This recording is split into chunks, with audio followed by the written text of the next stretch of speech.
اور میں اور آپ اگر احادیث کے مجموعے کا جائزہ لیں تو خوف خدا کے اندر ایک اضافی عمل بھی شامل ہے. وہ کیا ہے؟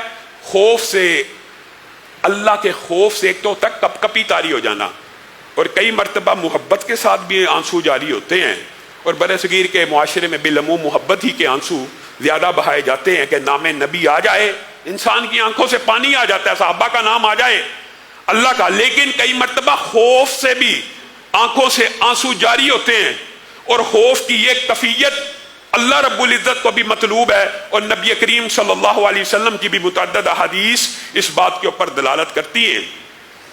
افمن ھذا الحدیث تعجبون، یہ جو اب آیت اتری تو جو اصحاب صفہ کے صحابہ تھے وہ زارو کتار رونا شروع ہو گئے کہ اللہ تعالیٰ کہہ رہا ہے وَلَا تَبْكُونَ، تم روتے نہیں ہو، اور کہہ رہا ہے وَتَضْحَكُونَ، اور تم ہنستے رہتے ہو.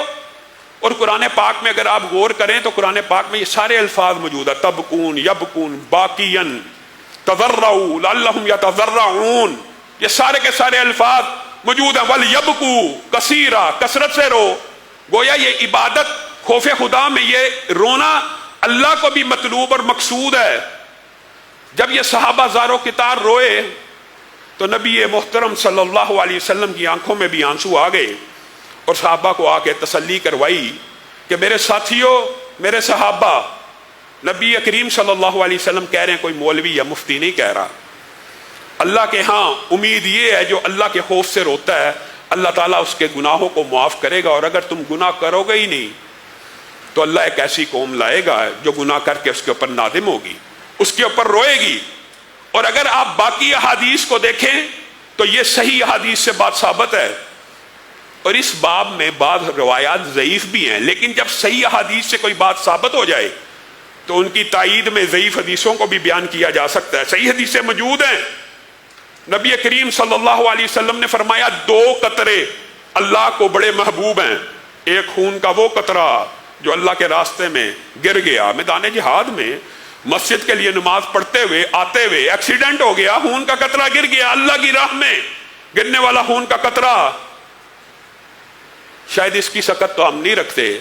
جہاد کے اوپر ویسے پابندی ہے، پوری دنیا میں جہاد کا کوئی نام لے مولوی اس کو اٹھا کے لے جاتے ہیں، لیکن جو دوسرا قطرہ ہے وہ بہانے میں کیا ادھر مانے ہے، کیا چیز مانے ہے؟ اللہ کی قسم کثرت سے گریہ زاری نوحہ. بلکہ بعض محدثین نے تو یہ بھی لکھ دیا کہ حضرت نوح کا نام نوح اس لیے پڑا تھا کہ اللہ رب العزت کی بارگاہ میں آ کے زارو کتار رویا کرتے تھے. وہ 2 قطرے اللہ کو بڑے پسند ہیں، ایک وہ قطرہ جو خون کا اللہ کے راستے پہ گرا، اور دوسرا جو آنکھ سے نکلا کس کے لیے؟ اللہ کے خوف میں، اور زمین پہ گر گیا. اور دیگر روایات کے الفاظ آپ سن کے حیران رہ جائیں گے.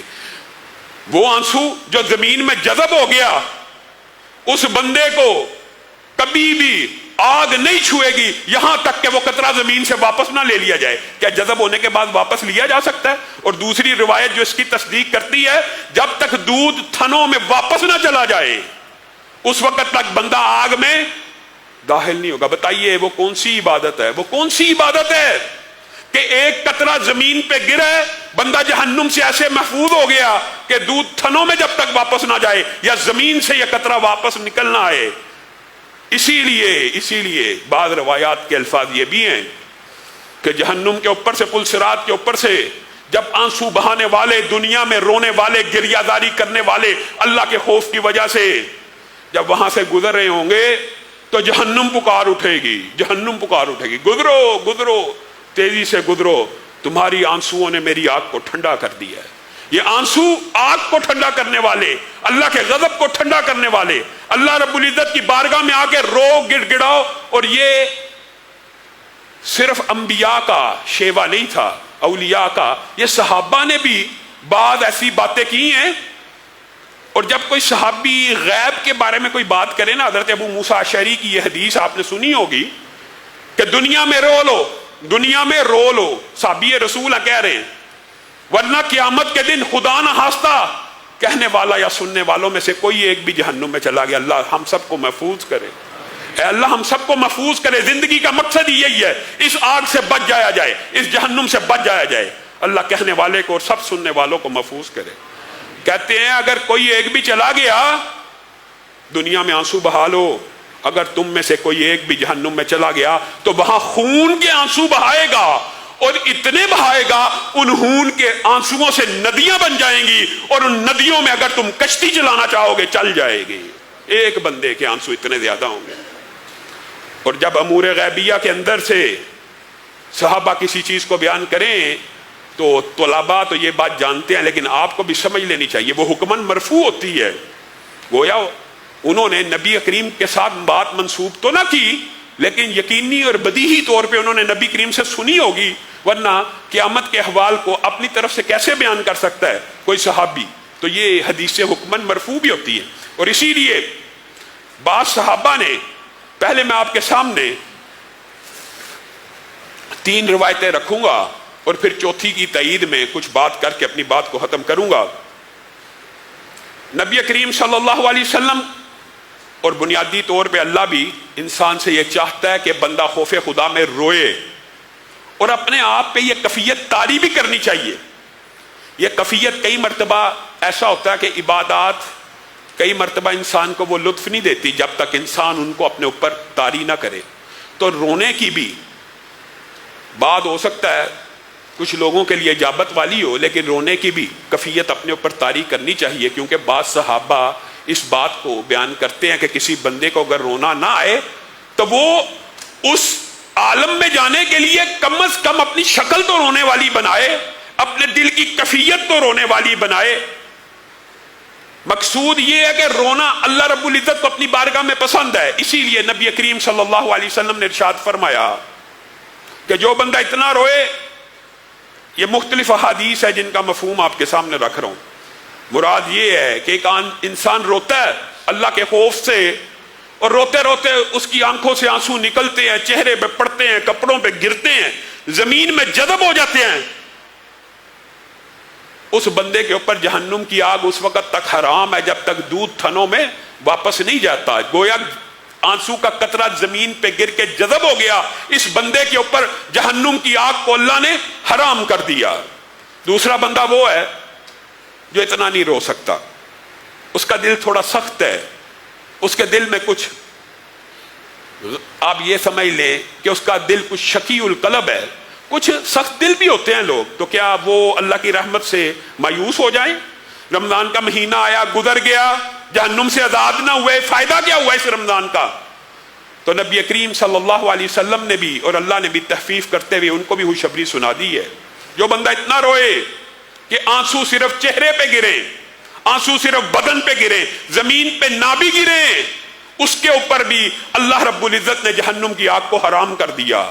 اور صرف حرام ہی نہیں کیا, بلکہ اگر آپ 7 عرش کا سایہ پانے والی حدیث کے اوپر غور کریں تو ان میں سے ایک شخص یہ بھی ہوگا جو اللہ کے خوف کی وجہ سے رو پڑا اور اس کی آنکھیں بہہ پڑی. یہاں پہ زمین پہ گرنے کے الفاظ موجود نہیں ہیں, یعنی صرف چہرے پہ پڑا اور کپڑوں پہ گرا بس. اور بعض روایات آپ کو پتہ نا, جسم کے جس جس حصے پہ آنسو لگ گیا اس کو کبھی جہنم کی آگ چھو بھی نہیں سکتی. صحابہ زاروں کے تار رویا کرتے تھے. حضرت عمر اتنا روتے تھے, کئی مرتبہ ان کے بارے میں آتا ہے حضرت عمر کے بارے میں, حضرت عمر جیسا جلیل القدر صاحب بھی اتنا روتے تھے کہ رونے کی وجہ سے بیمار پڑ جاتے ہیں, رونے کی وجہ سے, غم کی وجہ سے, آخرت کی فکر کی وجہ سے. حضرت علی کے بارے میں آتا ہے کہ حضرت علی رات کی تنہائیوں میں کروٹیں لے لے کر بستر کے اوپر گزارتے تھے, کروٹیں لے لے کر, صرف اللہ کے خوف کی وجہ سے. اور کوئی ایسا بندہ بھی تو ہو سکتا ہے نا جس کے اتنے آنسو نہ ہو کہ کپڑوں پہ گر جائیں یا چہرہ بھر جائے, تو کیا وہ اللہ کی رحمت سے نا امید ہو جائے؟ ہرگز نہیں. سنن ابن ماجہ کی حدیث ہے کہ کوئی بندہ اتنا نہیں روتا کہ زمین پہ آنسو گرے, اور اب زمین پہ آنسو گرنے کی فضیلت کو سمجھ چکے ہیں, جہنم سے آزادی کا پروانہ ہے, رونا چاہیے. رمضان آیا, دل کھول کے روئیں. کس کے سامنے؟ اللہ کے سامنے. کسی دربار پہ رو رہے ہو, کسی مزار پہ رو رہے ہو, کسی مخلوق کے آستانے پہ رو رہے ہو, حق ہے تمہارے اوپر, تم اس خالق کے دربار میں رو, اپنی دل کی تمنائیں اس کے سامنے پیش کرو. اور خوف کے ساتھ اور امید کے ساتھ عبادتوں کو کرتے رہو. ایک بندہ نہیں اتنا رو سکتا زمین پہ آنسو گرے چہرے یا کپڑوں پہ گرے, وہ کیا کرے؟ وہ اپنے اوپر کفیت کو طاری کرے, اس کے لیے بھی خوشخبری ہے. نبی کریم صلی اللہ علیہ وسلم نے کہا نہیں کوئی بات ایسی مفہوم آپ کے سامنے رکھ رہا ہوں آپ کو سمجھانے کے لیے, کوئی مسئلہ نہیں, زمین پہ نہیں گر رہے, کوئی مسئلہ نہیں, آپ کپڑوں سے ان آنسوؤں کو صاف نہیں کر رہے, آپ کی آنکھ کے اندر مکھی کے سر کے برابر آنسو آ گیا. صرف اس کے سر کے برابر, مکھی کے سر کے برابر. مکھی کا سر کتنا کو بڑا ہوتا ہے؟ گویا آنکھ میں پانی آ گیا جو چہرے کے کسی حصے کو لگ گیا. نبی کریم صلی اللہ علیہ وسلم نے کہا اس آنسو والے کے اوپر بھی جہنم کی آگ کو حرام کر دیا گیا ہے. اور کیا چاہیے؟ رب تو چاہتا ہے میرے بندے آئیں, آ کے دیکھیں تو صحیح, آنا ہی نہیں. رمضان آ بھی گیا, رمضان چلا بھی گیا, آنا ہی نہیں. پھر جو بندہ بے حیا ہے, جب حیا ہی ختم ہوگی, جب رب کا خوف ہی نہیں ہے, تو جو جی چاہے کرتا رہے. اللہ کی قسم بد عقلی کی بات ہے. اور پھر جو چوتھی بات ہے جو محدثین نے بیان کی ہے اور صحابہ نے اس بات کی اپنے عمل کے ساتھ تصدیق کی ہے کہ کوئی حرج کی بات نہیں ہے. ہو سکتا ہے کوئی بندہ اتنا شقی القلب ہے اس کو سرے سے رونا ہی نہیں آ رہا, نہ آنسو زمین پہ گر رہے ہیں, نہ کپڑوں سے پونچھ رہا ہے, نہ آنکھ میں مکھی کے برابر آئے کہ کچھ پلکوں پہ یا چہرے پہ کہیں لگ جائیں. وہ کیا کرے؟ وہ اپنا چہرہ رونے والا بنا لے. اللہ کے ہاں امید ہے صرف رونے والا چہرہ بنانا. دیکھیں آرٹیفیشل بنا رہا ہے, حالانکہ رونا نہیں آ رہا, لیکن عمل تو رب کے لیے کر رہا ہے نا. انشاءاللہ امید ہے اللہ رب العزت اس کو بھی جہنم سے آزاد کرے گا. وجہ کیا ہے؟ یہ صحابہ خود بیان کیا کرتے تھے. حضرت ابو بکر کا بھی یہ قول موجود ہے کہ جس کو رونا نہ آئے وہ رونے کی شکل بنائے. اور حضرت عمر کا واقعہ آپ سب نے سنا ہے. بدر کے حوالے سے آپ کے سامنے جمعے میں تفصیل سے جب یہ واقعہ رکھا تھا کہ حضرت عمر جب پیش ہوئے, نبی کریم اور حضرت ابو بکر رو رہے تھے, تو حضرت عمر نے کیا الفاظ کہے تھے؟ جو عمل جو بات رسول اللہ کے سامنے کہہ دی جائے وہ بھی حدیث تقریری بن جاتی ہے. کیا کہا تھا؟ مجھے یہاں تو بتلا دیجئے کہ روتے کیوں ہیں, تاکہ میں بھی رونا شروع کر دوں, اور اگر مجھے اس بات پہ رونا نہ آئے تو میں اپنی شکل رونے والی بنا لوں آپ کی اتباع میں, آپ کی پیروی میں. گویا اللہ کے لیے رونے کی صرف شکل بنا دینا بھی اللہ رب العزت کو اتنا محبوب اور پسند ہے کہ اس کے اوپر بھی اللہ رب العزت جہنم کی آگ کو حرام کر دیتے ہیں. میرے بھائیوں, یہ خوف خدا آتا کیسے ہے؟ آنا کہاں سے ہے؟ وہ کون سی باتیں ہیں کہ جن کو ہم پڑھیں سنیں سیکھیں تو دل میں خوف خدا آئے؟ پہلی بات, آپ کا یہ عقیدہ ہونا چاہیے جو کچھ اس جلد کے اندر موجود ہے یہ بات سچی ہے. اگر آپ کا یہ عقیدہ بن جائے گا یہ بات سچی ہے تو پھر آپ جہنمیوں کے حوال پڑھیں گے تو اللہ کی قسم آنکھیں بہہ پڑیں گی. ابھی وہ وقت نہیں آیا مومنوں کے اوپر کہ ان کے اوپر یہ آیات پڑھی جائیں اور ان کے دل کانپ نہ اٹھیں اور وہ رو نہ پڑے اور وہ سجدوں میں نہ گر پڑے. یقین آئے گا. اگر یقین ہے تو ان آیات کا مطالعہ کیجیے, عذاب کا, فکر آخرت کا, جہنم کا. اور پھر حدیث کو جو بندہ وحی الہی نہیں سمجھتا وہ بے ایمان ہے, اس نے دین کے حصے کا انکار کر دیا. حدیث بھی اسی طرح اوتھینٹک ہے جس طرح یہ قرآن اوتھینٹک ہے. تو حدیث سے بھی کیسے خوف خدا آئے گا؟ پھر اس کے لیے دو ابواب ہیں. ایک ہے یاد موت, موت کو ہر وقت یاد کرنا, اور یہ رسول اللہ کی اس بارے میں کثرت سے حدیثیں موجود ہیں. اور دوسری بات عالم برزخ, قبر, عذاب, جہنم.